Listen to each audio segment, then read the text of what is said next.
Jared Kushner, the president's son-in-law and senior advisor, is in trouble tonight. The Washington Post reporting that officials from the United Arab Emirates, China, Israel, and Mexico all privately discussed ways to manipulate Kushner by taking advantage of his complex business arrangements, financial difficulties, and lack of foreign policy experience. The Post also reporting that Kushner did not officially report some of his contacts with foreign officials or coordinate those contacts through the National Security Council, which is what protocol demands, and that Kushner's contacts with certain foreign government officials are a reason he has been unable to obtain a permanent security clearance.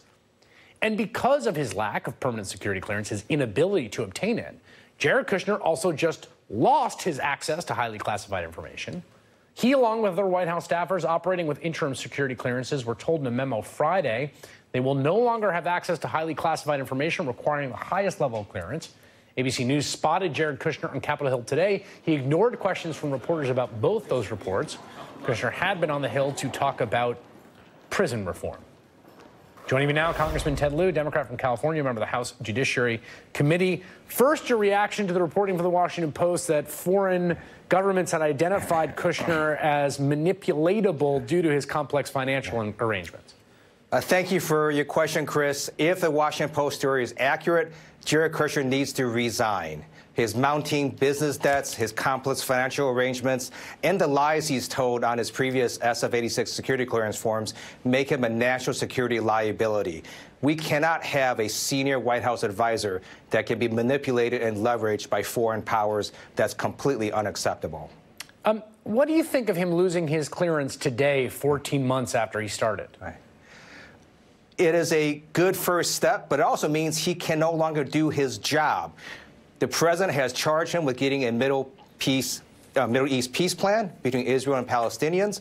He can't do that if he doesn't have access to the highest levels of our intelligence about what these positions are of these various entities involved.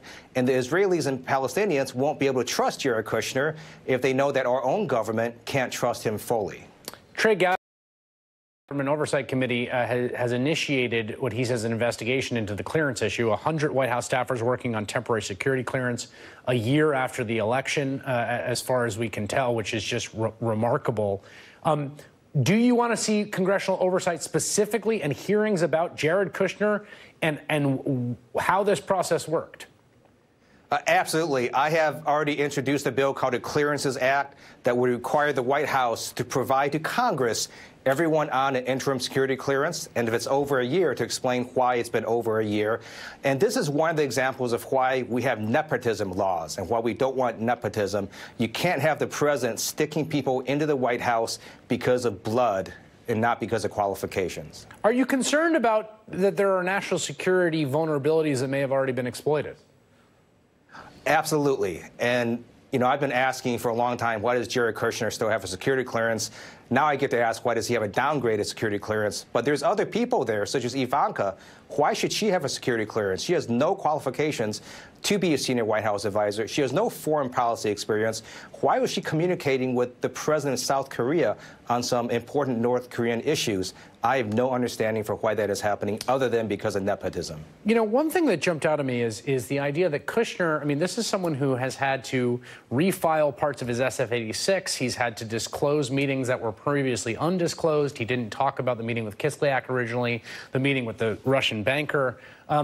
That he is still making appointments or meetings with foreign officials and not running it through NSC after being warned about this. How do you understand that behavior? According to the Washington Post, some of these foreign countries are specifically trying to talk to Kushner without going through other channels because they know that Kushner can be manipulated. I also wrote a letter that over a dozen members of Congress signed over 2 months ago.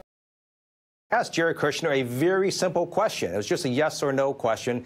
Did he have any talks with foreign nationals from countries such as China or UAE? He still refuses to answer that very simple question, and now we probably know why that is. Wait, you wrote him a letter 2 months ago, and they just didn't answer? We also wrote a follow-up letter. They refused to answer a simple yes or no. Has he talked to anyone about 666 Fifth Avenue? with these foreign nationals from Saudi Arabia, China, and other countries. 666 Fifth Avenue, of course, which is the Kushner family business's crown jewel enterprise, which is massively leveraged, for which they need cash infusions.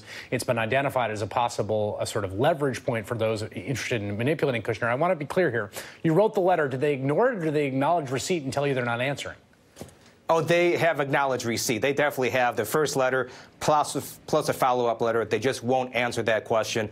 And that leads me to believe that Jared Kushner is hiding something.